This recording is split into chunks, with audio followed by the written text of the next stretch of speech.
administer the presidential oath of office. Justice Rehnquist. Lord Bush went on to give an oath that he would protect and defend the Constitution, when all he's been doing is trying to dismantle it.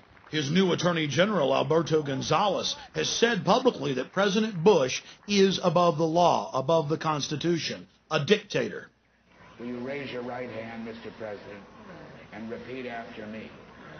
I, George Walker Bush. I, George Walker Bush. Do solemnly swear. Do solemnly swear. That I will faithfully execute. That I will faithfully execute. The office of President of the United States. The office of President of the United States. And will to the best of my ability. And will to the best of my ability. Preserve, protect, and defend. Preserve, protect, and defend. The Constitution of the United States. The Constitution of the United States. So help me God. So help me God. Congratulations.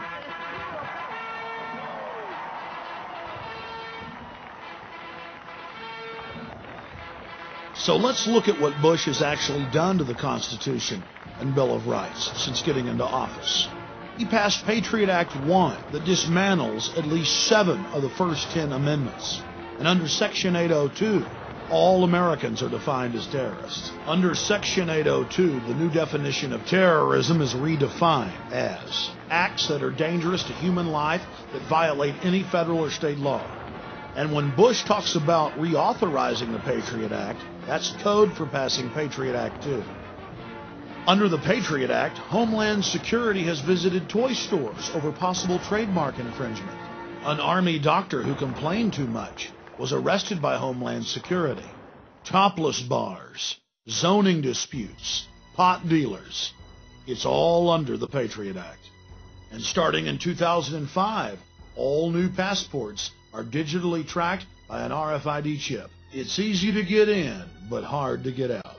And before he left office, Homeland Security Chief Tom Ridge called for a world ID card.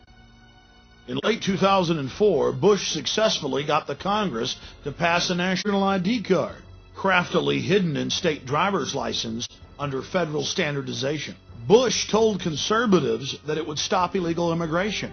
There's nothing in the bill concerning immigration other than the fact that it actually orders the states to accept consular matriculas issued by foreign nations, so it actually makes it easier to get into the country. The bill even talks about it being used as an internal passport at checkpoints.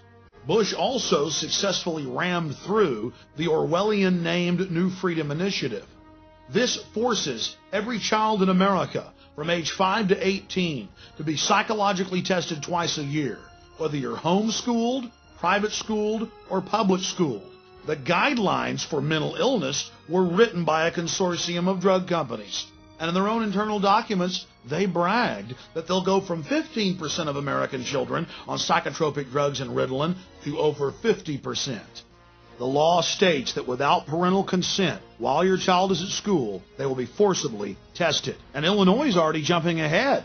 They're saying they're going to start forcibly testing all pregnant women.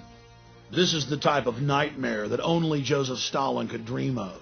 But our government is making it a reality. But if you look at foster children in America, over 2/3 of them are on psychotropic drugs. That's what happens when the state has control. 2/3 on drugs. Well, I guess that's the new freedom. The federal government has spent billions and billions of dollars putting up cameras across the nation, except for our borders. I have seen over 50 mainstream reports where video cameras are put in school bathrooms and showers. And when the schools get caught doing it, they say it's for your safety. And now the establishment just throws it in our face.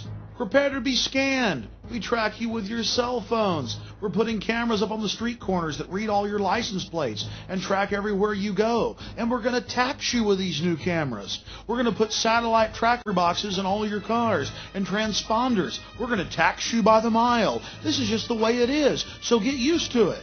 Oh, and 8 years ago, we started putting black boxes in all the new cars that track everything you do as well. And now industry and the federal government are just calmly saying that soon all new cars will have a camera in them that scan your face as you drive and instantly report back to the police department if you're driving while you're tired or if you're arguing with your wife. Under a new sales tax system being prepared that will be implemented to the national ID card, you'll have to thumb scan when you buy and sell. And the face scanning cameras we mentioned will keep track of you not just in your car, but as you walk down the street. Almost every federal, state, and local road in the country will be satellite and transponder tracked. We already mentioned that earlier.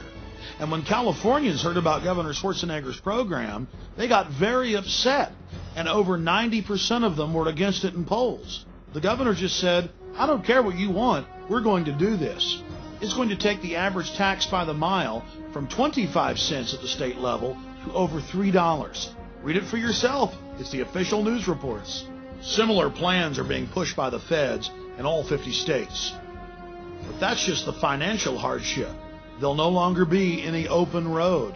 Everything you do will be tracked, chronicled, and traced. Whether it's a large highway or a rural road, everywhere you go will be chronicled. And in middle schools across the country, students are having to wear RFID tags around their necks, tracking and training them how to be good little prisoners. And now hospitals are openly discussing making their patients take implantable microchips. Bars in the United States and Europe make their patrons take chips before they can enter the VIP sections. And now the Mexican Attorney General has forced over 160 of his deputies to take implantable microchips if they want to work in his office. I, Richard Cheney, do solemnly swear. I, Richard Cheney, do solemnly swear That I will defend and support the Constitution of the United States. that I will support and defend the Constitution of the United States Against all enemies, foreign and domestic. against all enemies, foreign and domestic. It's no wonder that Speaker of the House Dennis Hastert stumbled over the oath as he read it. He's not stupid. He knows that a textbook dictatorship is being set up in America, complete with shadow government that can take control of Congress. Oh yes, now Congress has given its authority up to an unbridled executive branch. There have been other cryptic statements. The outgoing head of CENTCOM, General Tommy Franks, told Cigar Aficionado that if America is attacked by terrorists again, we'll have to suspend the Constitution in favor of a military form of government, or martial law. It's abhorrent to American values to have the military involved in any way in civilian life, especially in law enforcement. It's been a staple of Communist China and Nazi Germany, Soviet Russia, and Cuba today, but not America. Why are we following every telltale sign of a police state? We're dealing with a group of predators, an elite that sees us as cattle, as their slaves. They want to train us to be predators like they are, to join them in their quest for world empire, to be their cannon fodder. Just look at the torture they've been promoting on television and in movies, and then we watch as it manifests itself in the real world, in Iraq and Guantanamo Bay.